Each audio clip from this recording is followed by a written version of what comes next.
قیامت تک کے لیے امت مسلمہ کے لیے اس کے اندر ایک پیغام ہے ابراہیم خلیل اللہ علیہ السلام کی طرف سے۔ آپ نے جب گھر مکمل ہوا، اب اس گھر کی تفصیل جو ہے اللہ رب العزت کے قرآن میں یہ سب بات نہیں جانتے۔ ہوتا ہے نا کہ جب کوئی بندہ کسی عمارت کی تعریف کرتا ہے یا کسی عمارت کی تاریخ لکھتا ہے تو لکھتا ہے کہ وہ عمارت جو ہے اتنے دنوں میں مکمل ہوئی، اتنی گہرائی ہے اس کی بنیادیں رکھی گئی، اتنی لمبی تھی، اتنی چوڑی تھی، اتنی اونچی تھی، اس میں مٹیریل کیا استعمال کیا گیا، یہ ساری تفصیلات ایک عمارت کے لیے ہوتی ہیں۔ لیکن اللہ رب العزت نے اپنا گھر کو بنوایا ہے، اس گھر کی تاریخ لکھتے ہوئے اللہ نے یہ نہیں بتایا کہ میرا گھر جو ہے کتنے دنوں کے اندر مکمل ہوا، کتنے بلند تھا، کتنا چوڑا تھا، کتنا لمبا تھا، نہیں، بلکہ اللہ رب العزت نے اس میں سے چند باتیں جو ہیں، چند جملے اللہ نے ارشاد فرمائے، اس فکر کو، اس پیغام کو، اس آرزو کو، اس خواہش کو ابراہیم علیہ السلام نے دل میں کی اور زبان پر آئی، اللہ نے ان کلمات کو بیان کیا تاکہ ابراہیم کے زبان سے نکلنے والی وہ دعا جو ہے امت مسلمہ تک پہنچے اور امت کو طریقہ آ جائے کہ جب بھی کوئی کام کریں ابراہیم خلیل اللہ علیہ السلام کی سنت ادا کرتے ہوئے اس عمارت کے، اس عبادت کے مکمل ہونے سے پہلے اس کو فکر یہ ہونی چاہیے کہ ابراہیم علیہ السلام کو فکر کی کیا، ربنا تقبل منا، اے اللہ اس کو قبول کر۔ یہ فکر نہیں ہے، یہ دعا نہیں کرتے یا اللہ ہماری تو یہ جو ہم نے بنایا ہے یہ قیامت تک ہمارا تذکرہ ہوتا ہے، ہماری تاریخیں ہوتی ہیں۔ اس وقت یہ بھی نہیں تھا کہ یا اللہ ہمیں مال و دولت عطا کر دیں، جب کوئی اور دنیا کی خواہشات مانگتے، کوئی دعائیں اس طرح کی مانگتے اپنی ذات کے لیے نہیں، سب سے پہلی دعا یہ مانگی ربنا تقبل، اے اللہ اس کو قبول کر، عمارت ٹیڑھی ہے، سیدھی ہے، اینٹیں صحیح لگی ہیں، یہ ٹیڑھی لگی ہے، اس سے مٹیریل کیسا ہم ڈال سکیں، اس کی ساری جو دیواریں ہیں وہ بنیے کے اندر ہیں یا اس کے اندر پیڑ ہے، اللہ یہ ساری بات اللہ جیسی بھی ہے تو نے حکم دیا جیسے ہمیں طریقہ ہے ہم نے بنا دیا، لیکن یا اللہ اس کو قبول کر لے۔ اس میں اشارہ اس بات کی طرف ہے کہ جب بھی کوئی کام کرے فکر یہ ہونی چاہیے کہ ہماری یہ دعا اور ہمارا یہ کام جو اللہ کے پاس ہمیں قبول ہو۔ آپ قربانی کے اندر دیکھیں، قربانی کے اندر بھی یہی بات کہ اللہ کی بارگاہ میں اخلاص، اللہ نے فرمایا بھائی جناب اللہ روحوں کو بلا دماغ کو، اللہ کی بارگاہ میں گوشت نہیں پہنچتا، گوشت تمہارے پاس رہ جاتا ہے، کھال یہی رہ جاتی ہے، خون یہی رہ جاتا ہے، تو اللہ کے پاس کیا پہنچتا ہے؟ اللہ کی جناب کا طواف، تمہارے دل کے اندر جو اخلاص ہے، جو پرہیزگاری ہے، جو اللہ کا خوف ہے،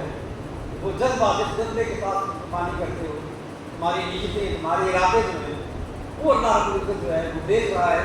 اور اس کے مطابق اللہ رب العزت جو ہے تمہیں اس کی جزا عطا فرمائے۔ قربانی کے اندر دیکھ لیں، اس کے اندر دیکھ لیں، اور اس کے اندر بھی پھر ایک پورا میسج جو ہے وہ کیا تھا، اور ابراہیم علیہ السلام کی ساری زندگی کا ماٹو کیا تھا کہ ان صلاتی و نسکی و ماحیایا و مماتی للہ رب العالمین، میری نماز، میری عبادت، میری قربانی اور میری ہر قسم کی جو تیری بارگاہ میں عبادات یا اللہ تو کیا ہے، للہ رب العالمین، یا اللہ میں تیرے لیے کر رہا ہوں، لوگوں کے دکھانے کے لیے نہیں ہے۔ ریاکاری، جو ریاکاری کرتا ہے فرمایا جو ریاکاری کرتا ہے اشرک، یہ بھی ایک شرک کی قسم ہے کہ دکھانے کے لیے نماز لمبی پڑے تو دیکھ رہے ہیں، نماز جو ہے نماز ہے کوئی بھی عمل نماز ہم نماز میں بیٹھے اس لیے بات کر رہا ہوں، وغیرہ بہت سی ایسی باتیں ہیں کہ ہم اس کو عبادت سمجھ رہے ہوتے ہیں،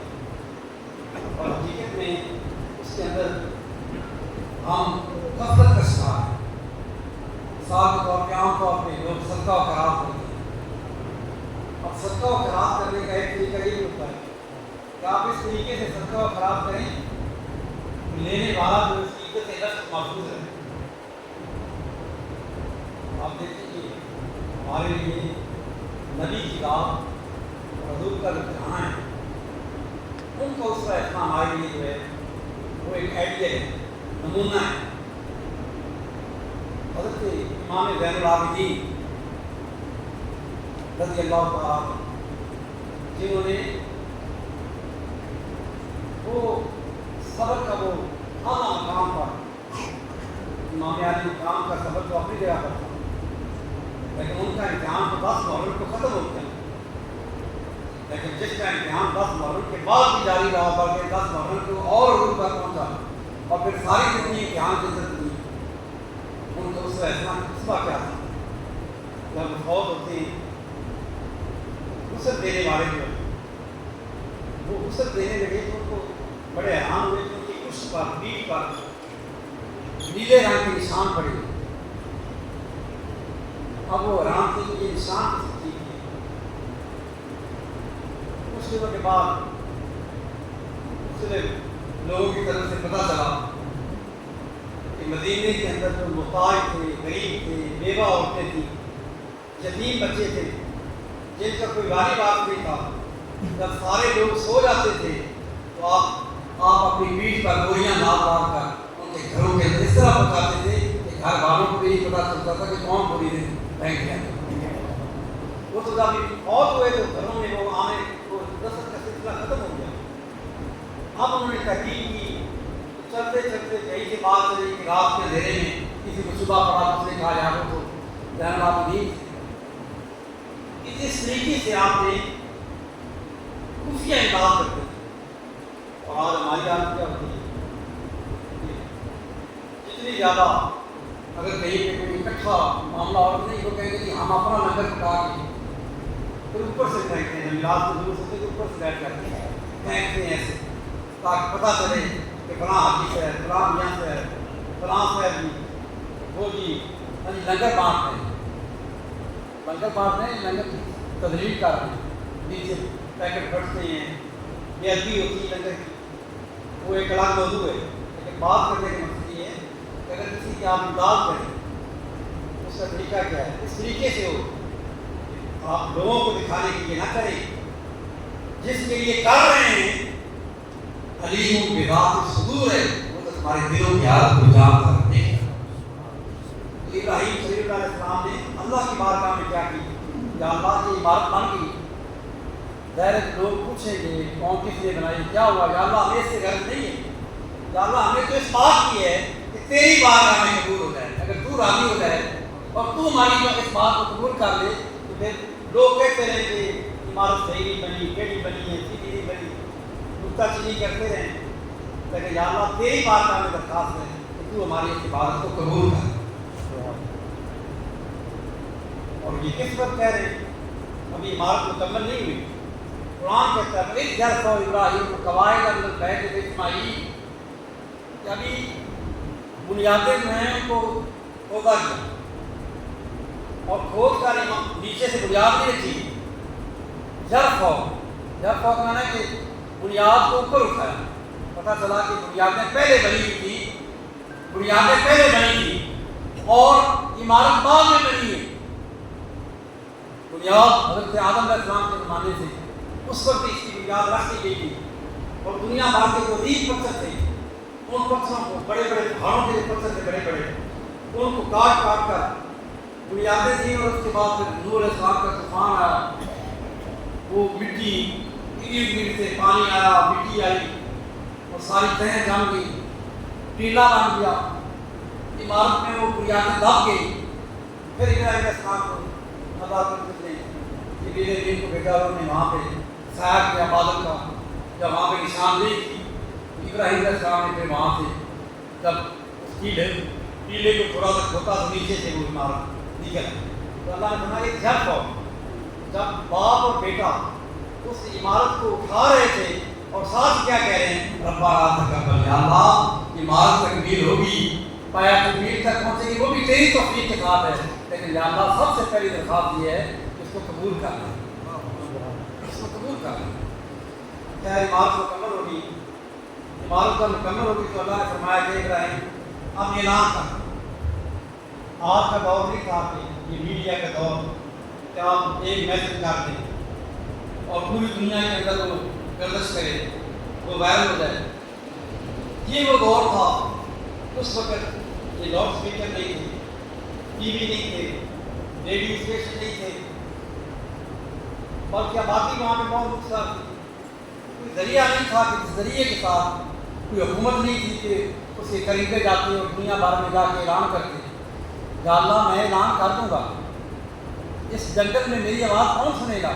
رب نے کہا اعلان کرنا تیرا کام ہے، سنا دینا ہمارا کام۔ کھڑے ہو گئے پہاڑ پر، اور پہاڑ پہ کھڑے ہو گئے لوگوں، اللہ کا گھر بن گیا ہے، آؤ۔ اللہ نے کہا تذکر فی الناس، اعلان تو کر دے، جا تو کا اے ابراہیم، پھر دیکھنا کہ قیامت تک دور دراز کے علاقے سے لوگ چل کر کے میرے اس گھر میں آتے ہیں، اس گھر میں آتے ہیں۔ یہ ابراہیم خلیل اللہ علیہ السلام کا وہ اعلان کا اثر ہے، لیکن ہر چیز کے جو ہے ہر دور کے ساتھ سے تقاضے ہوتے ہیں۔ پرانا دور تھا، سادہ دور تھا، اس سادے دور کے اندر اتنے ذرائع عام درست نہیں تھے، لوگوں کے پاس اتنی وسعت نہیں تھی۔ آپ ہمارے علاقے کو دیکھیں، ہم بچوں میں دیکھتے تھے کہ بوڑھے بوڑھے بندے ساری عمر کی کمائی کر کے پیسہ جوڑ کے جا کے آخر میں بوڑھے بڑھاپے میں جا کے ان کو اتنے پیسے ان کو میسر آتے کہ وہ ہر کے لیے درخواست دیتے تھے، اور آج ذرائع عام پر زیادہ ہو گئے، لیکن اس کے ساتھ ساتھ ذمہ داریاں جو بنتی ہیں ان ذمہ داریوں کی طرف بھی دھیان رکھنا چاہیے۔ حضور اکرم صلی اللہ علیہ وسلم نے فرمایا جب کسی کے یہاں مہمان لانا تو مہمان جو ہے اس کے انتقالی ہے، آپ مہمان جائیں تو مہمان گھر والوں کو آپ بتائیں کہ ہم 2 بندے ہیں، اور آپ وہاں 2 کی بجائے پوری فیملی کو لے کے چلے جائیں، تو گھر والے اچانک جو ہے مہمانوں کو دیکھ کر انہوں نے 2 کا کھانا تیار کیا، آپ 10 بجے لے کے چلے جائیں، ان کے لیے کیا مسائل پیدا ہوں گے۔ آج کے اس دور کے اندر اس میں کوئی شک نہیں کہ کھلا گھر ہے، اللہ کا گھر ہے، ہر کوئی آئے، لیکن آج کے دور کے تقاضے ہیں کہ انتظامات کرنے پڑتے ہیں۔ اس طرح جو حج کے اندر میڈیا پر جو تعداد آ رہی ہے بہت تھوڑی تعداد آ رہی ہے، لیکن حقیقت میں یہ ہے کہ 500 کیا کئی 500 افراد ہزاروں کی تعداد میں جو لوگ ہیں وہاں پہ اس دفعہ 52 درجے کی جو ہے درجہ حرارت تھا، اور آپ خود اندازہ کریں کہ سادہ دور کے اندر جہاں پہ یہ ایئر کنڈیشن نہیں ہوتے تھے، آپ ایئر کنڈیشنوں کی ہر خیمے کے اندر ہر طرف گاڑیاں چل رہی ہیں، ان کے بجلیوں کی گرمی، ایئر کنڈیشنوں کی گرمی، مشینری کی گرمی، اور ان کی جو ہے لاکھوں انسان میں حکومت سعودیہ کو بھی اس پہ غور کرنا چاہیے، اپنے انتظامات کو درست کرنا چاہیے کہ انہیں اگر اتنے بندوں کو آپ بلا رہے تھے اور وہاں پہ جو ہے اب ایک یہ مسجد ہے مثال کے طور پہ، اب جتنے بندے آپ بیٹھے اگر اتنے بندے اور آ جائیں تو ٹیمپریچر بڑھ جائے، یہ جو پنکھے چل رہے ہیں یہ کی گرمی جو ہے یہ ٹھنڈک نہیں محسوس ہوتی، باقی آپ کو گرمی اور بڑھ جائے، اتنے بندے اور آ جائیں، اس طرح بندے کے ساتھ بندہ مل جائے تو پھر اور زیادہ گرمی بڑھتی ہے۔ اس طرح کے معاملات ہوتے ہیں انتظامات میں، اس لیے بغیر علاج سے جانے والے لوگ ہیں اپنی طرف سے کہہ رہے ہیں ہم بڑا کام کر رہے ہیں، ہم نے جو بھی چھپے حل کر رہے ہیں، لیکن انتظامات میں ان کی حکومت کی نظر میں ہوتا ہے کہ ہم نے 15 لاکھ بندوں کو اجازت دی اور 5 لاکھ بندے بغیر اجازت اس میں داخل ہو جاتے ہیں، اور کچھ ہوتی اپنی ایسی ہے سعودیہ کی وقت سے بھی ہوئی ہوگی، اس کی وجہ سے یہ سارے معاملات ہوئے۔ ہم اللہ کی بارگاہ میں ایسے کہ جو حج کے لیے گھر سے نکلتا ہے، قرآن کریم میں فرمایا ہمیں یخ میں بیٹھی مہاجرا اللہ و رسولی ثم يدرك الموت فقد وقع عدو اللہ. جو آدمی گھر سے نیکی کے ارادے سے نکلتا ہے، ایک طالب علم گھر سے نکلتا ہے دین پڑھنے کے لیے،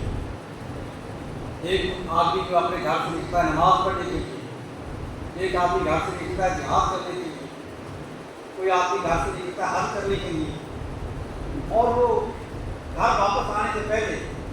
ثم یدرک الموت، اسے موت آ جائے، فقد وقع عدو اللہ، فرمایا کہ اس کا اجر اللہ تعالیٰ اپنے ذمہ لیتا ہے، فرماتا ہے میں اس کو اجر دوں گا. اور حدیث پاک میں آتا ہے کہ جو آدمی جس حال میں فوت ہوتا ہے اسی حال میں اس کو اٹھایا جائے، اور کوئی عبادت اسی حال میں، جو آدمی نماز کے اندر فوت ہو جائے تو قیامت تک اس کے لیے نماز کا ثواب لکھا جاتا ہے. جو آدمی حج میں جائے، حج کے لیے جائے، فوت ہو جائے، گھر آنے سے پہلے فوت ہو جاتا ہے تو حاجی لکھی جا رہی ہے، ہمیشہ ہر دمہ اس کے لیے حج ہے. اور جس حال میں جو فوت ہوتا ہے، جو اللہ کے راستے میں حج کے لیے آتے ہیں، ان کے لیے بارہ اجر ہے. اللہ تعالیٰ ان کی مغفرت فرمائے، درجات بلند کرے. اور جو ہمارے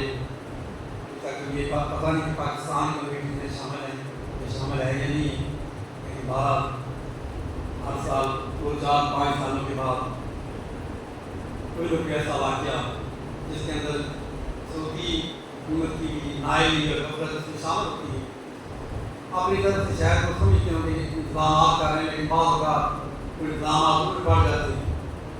غیر ضروری بعض جگہ راستے روکنے سے بھی معاملات بن جاتے ہیں. اللہ تعالیٰ کی بارگاہ میں دعا کو دیں، اللہ تعالیٰ ان کی مغفرت فرمائے. جو آگے گئے ہوئے ہیں اللہ ان کو خیریت اور سلامتی کے ساتھ واپس آئے. اللہ تعالیٰ نے اخلاص کی دولت عطا فرمائے.